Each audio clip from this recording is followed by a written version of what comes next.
we have to get out of here. Like, you cannot be doing this. And I'm like, I'm not in a restructuring period for myself. One morning, they woke up and everything was closed. The Dom's Kitchen and Market in Old Town was bustling with shoppers this morning when out of nowhere, At about 11:25 at this location, they kicked everybody out and shut the doors. without warning, the doors were locked on 2 Dom's Kitchen and Markets in the Chicago area and 15 FOXTROT grocery stores, leaving longtime customers stunned.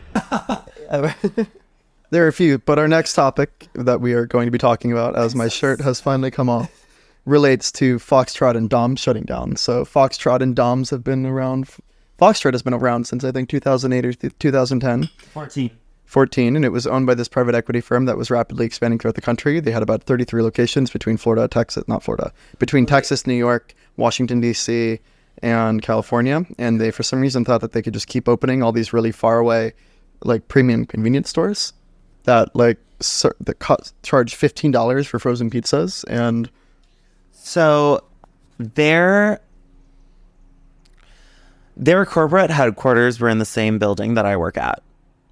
And I was not there on that day. I was working at another location because, like, she travels. But basically they had to have a bunch of police around this store because basically the corporate employees were told about, like, a few minutes prior to the on-ground staff that nobody had a job anymore. And so what's really screwed up in this situation is the stores have existed with all of the product in them, and they only last week, like, it's been like almost 2 months. So the one next to me still has all this stuff in the store. Like, So they just sent people in to clear out the produce, but they don't own it. And, like, people are like, why wouldn't you give that to, like, other people? FOXTROT does not own most of their product that is in there. that reminds me of how... wait, so, like, the people who were delivering everything, they didn't get paid until after they sold it? No, it's that the products that were in there, it was a lot of, like, it was like 2 brothers started a kombucha company, and they were like sold into stuff. And The kickball team. really? Yeah. No, it's like, so, like, they, Yes. like...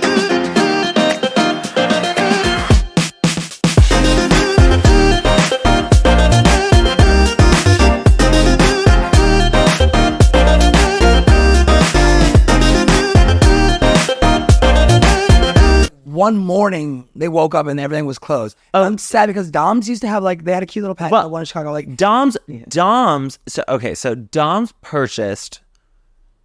They merged. They Between 30... It was not an equal merger, it was a purchase. It was a merger. Sure. fight to the death. But Dom's was the partner that had money on it. And Dom's also had 2 locations. We only really know about one, but there was one that was, like, further south. I like the one that was further south. But the further south one, the Old Town location had cheaper prices because they were trying to undercut another grocery store. So Aldi? No, not Aldi. Potash, probably. It was like I don't it was like like Potash, but they it have was good- some, like, fruit in something market. Like Loom. it was Fruit of the Loom. Everybody was trying to suck on it. Fruit of the Loom opened up a grocery store But in Old Town for the straight people. they like closed overnight, but there's so many small businesses that were deeply affected because they were only carried in Dom's and FOXTROT, and their product that they were never paid for is still sitting in the Dom's and the FOXTROT. So when people are trying to be like, they should just give it to, like, a charity or whatever, I'm like, no, somebody owns that, and they need that because like their business is going to die if they do not get that product back. Oh, that's crazy. So like People, a like, lot of small businesses were really invested in both of those companies, and so it actually has a big trickle down effect. I don't love trickle down economics, but like this is a trickle down activity because I it's didn't know that like the stuff in the store doesn't get paid. Like I thought so it it's was like it's not because I heard people talking about like that they were having orders that were like they were preparing for like that like on a schedule, and those like don't get paid out. But like oh actually in- y'all never worked in service, really? not like So yeah, you basically order your things, you get them, and then after you get them, you pay it out at the end of the month. yeah. So but I'm assuming all of the stuff in the store because like there has to be a delineation. So they got the product, Yeah, that's but what I the mean. payment never happened because the payment was at the end of the month. But yeah, but they still have Exactly. to They- honor their payments. No, they're bankrupt. They get to cancel all contracts. I work for a company. I will not say what company I work for, but I will say we declared bankruptcy under Chapter 11, and we had to shut certain situations down and shift our stuff. But what it does when you declare Chapter 11 for stuff is like you get the moment to move around your assets and be like, we get to renegotiate every contract. Every contract is null and void under Chapter 11. Like Also, some debtors it's before other. fully null and void, but the ones that you have to interact with, you get to renegotiate all of those. And so either they accept it or they don't. If they don't accept it, you pull out. If they do accept it, you continue. But what FOXTROT did was Chapter 7. And Chapter 7 is basically like, girl, were you not aware? Were you not aware that you guys were not doing well? Like it's no, Stop. it's literally my bank account to me. My bank account to me is Chapter 7, where she's like, girl, no, this is a fire sale. We have to get out of here. Like, you cannot be doing this. And I'm like, I'm not in a restructuring period for myself. Exactly. I was like, Get with you. another dollar's going to come somehow. Exactly. But not to Foxtrot, I guess. Bought out of bankruptcy for $2.2 million. So after raising $330 million in capital and merging with Dom's through a private closed auction with 150 people, there was one. I just feel bad for the workers because Wait, do you know who purchased it? JPM. JPM is the rumor. They were the auctioneers, but the actual company that bought it was a. But the actual Wait. company that bought it was a like single member LLC called like Red Fox or something. Oh. Yeah, the foreclosure sale. Look at the wait. Look at the coffee shops that are owned by Red Fox. Because I thought that when JPM was buying them out because JPM purchased, I was very prepared for all FOXTROT locations to turn into a Blue Bottle Coffee location because they didn't have to do any of the research to get those locations, but they are all locations that a Blue Bottle Coffee would want. Right? They're in Chicago.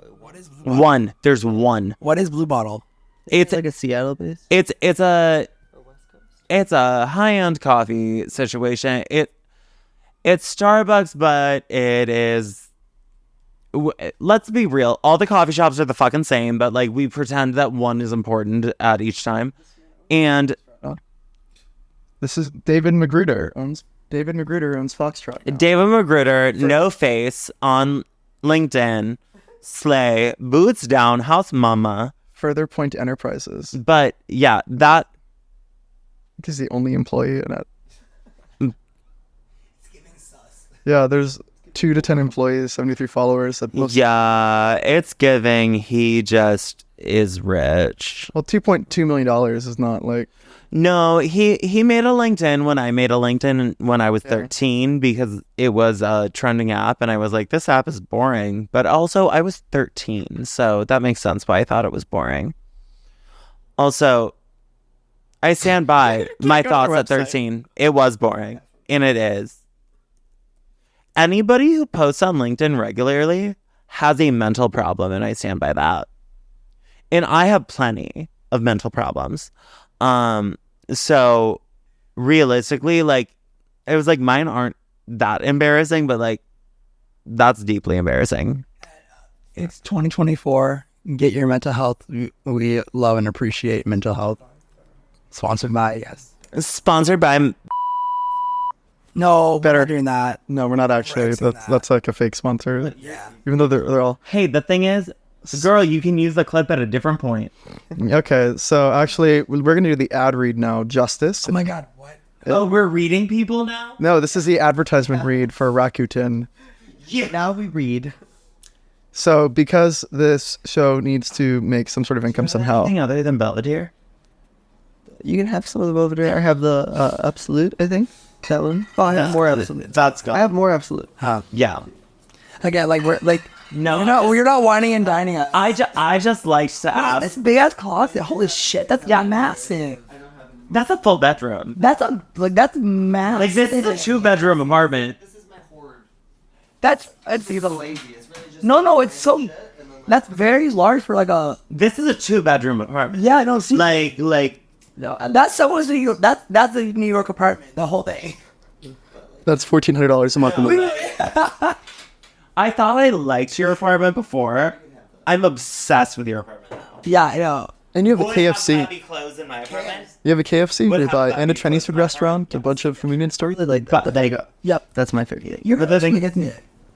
Okay, so No, Edward, stop talking. We're doing the ad read. We're doing the ad read. No, I'm just reading this. You can grab it. Yeah. That's all I have. I'm important. Yeah, so this episode is sponsored by Rakuten. We all hate giving money unnecessarily to mega corporations, especially when we're going to spend that money anyway. And I know our generation doesn't use mail. So if you want to help us support additional productions of this podcast that doesn't have a name right now, use our link for Rakuten. Signing up by spending $30 with a linked card, you'll get $30 cash back and save up to 25% off future purchases through Rakuten. Make a purchase, or a few, that qualify for cash back within the next 30 days, and you'll receive that bonus. Our link, right down in the bio, or right down in the description. So, if you want to support this show, sign up. What do Are you just practicing us on Absolutely. love? Okay. So, we have a few topics that we can go between. Good versus bad gossip. You missed the Grindr one. Well, I mean, how does They're some of that's the nicest company I work with. Grindr? Yeah, because they're based out of WeWork in Chicago. Isn't their whole isn't their whole employment structure based on when they switched people from remote work, they didn't give them the They made opportunity? them come into WeWork, No, which is fucking no, hilarious. Not all of them. Some of them they made them come the people that they hired remotely that they didn't weren't in where they're headquartered, that couldn't go to offices, were being let go because of the fact that they updated the contract saying within 30 days if you are unable to Yes, 100%. That's 100% the thing. But the thing is, it was literally to a WeWork. But was it though? Is that how they But is that how they settled it down? What I can guarantee you is the Chicago offices that they would have to locate to. Yeah. 625 West Riverside. Is that WeWork. Oh. They worked out of a WeWork, and I was like, if you're working out of a WeWork, babe, I don't know. I feel like it must have been worse. Coming in is people talk for about a client so much. meeting. Yeah. Yeah, but they literally I think they wanted to reduce their workforce. they just wanted to drop and people. it was an easy way for them to do that. Well, also we have a friend and it was COVID. currently going for Grindr. Okay, so the next topic. How to start a conversation on Grindr. Setting the DMs, or do you use their linked app of Instagram and Twitter and message them on I that? have a question on this, the tapping thing, because apparently, someone said it means it's different. What does tapping mean to y'all? Okay,